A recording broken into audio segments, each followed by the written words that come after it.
Hi, Conduit family. I hope you're staying warm and well fed on this another wintry day. Yesterday we started our James series, and the series will be a few weeks long. And of course, we created these little books for them, and it's got a lot of background information about the book of James, but also a place to take notes and the scriptures that we'll be focusing on each week in the book of James.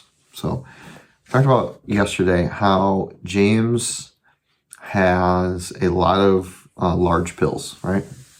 Aspirin, right? You got a big headache, you need a big pill. But large pills are difficult to swallow, and James has a lot of large pills that are very difficult to swallow. Yesterday we looked at the first few verses in the book of James, and that was all about trials, about what do we do when we're experiencing trials, difficult trials. Consider it pure joy, my brothers and sisters, whenever you face trials of many kinds, because you know that the testing of your faith develops perseverance. Perseverance must finish its work so that you may be mature and complete, not lacking anything. You know, the common idea or the common pathway when we experience trials in like contemporary society is get out from underneath them and get away from them and run from them, escape from them as quickly as you possibly can, because there is no good reason why you would want to stay in the midst of a trial. What James tells us and what we learned yesterday was that the way to actually successfully complete or come out on the other side of a trial, being what James describes as mature and complete, not lacking anything, which is something we all want to be, right? But the pathway to getting to maturity and completion, not lacking anything, is not to run and escape the trial. It's actually to persevere through it. And your translation may have a different word than perseverance. Maybe it's endurance, or maybe it's steadfastness, or whatever. But the Greek word that's used there is hypomene, which literally means to remain under. And so what James says is, he says that despite like the common understanding of the world that says when something difficult happens, get away from it as quickly as you can, that the trial has a purpose, and that the purpose is realized when we remain under the pressure of what God is pressing into our lives. I think it is a healthy distinction and a helpful distinction.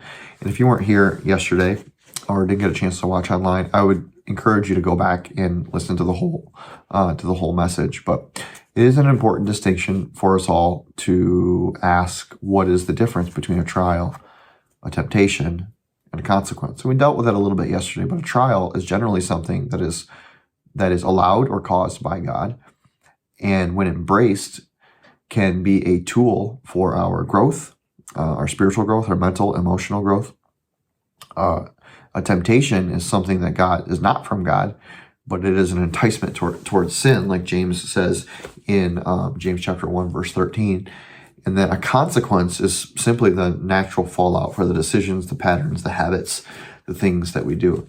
And while all those things can be connected sometimes, they're not exclusively, or they're not all the same thing.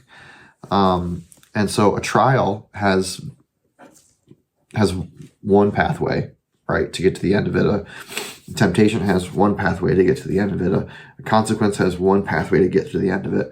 And those things are differently. We talked a little bit about those yesterday, but for purposes of this video, like, remember that getting through a trial, large pill, right, large pill to swallow, is about enduring and remaining under the pressure of what God is doing in your heart and your life in order to get to the place that He is taking you. Well, what if I don't know?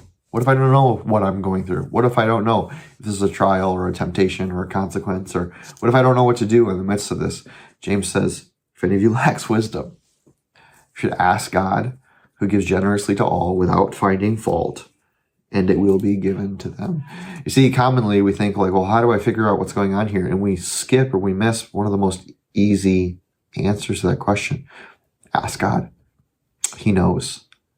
And not only does he know, but he is eager to give revelation to your mind and to your life about what you're going through so that you don't go through it in vain, so that you understand. There's a lot of big pills, a lot of large pills to swallow in the book of James. I trust that by God's grace, we'll be able to swallow them together as we trust in the Lord, as we trust his goodness in our lives, as we trust his Spirit's work in our lives through his word.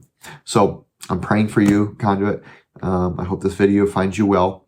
If you didn't get a chance to go or to listen to the whole sermon, take a little bit of time and go back and listen to that. Grab yourself a book this Sunday if you didn't get one, and join us for the rest of this James series. Hope you have a great day. We'll talk soon.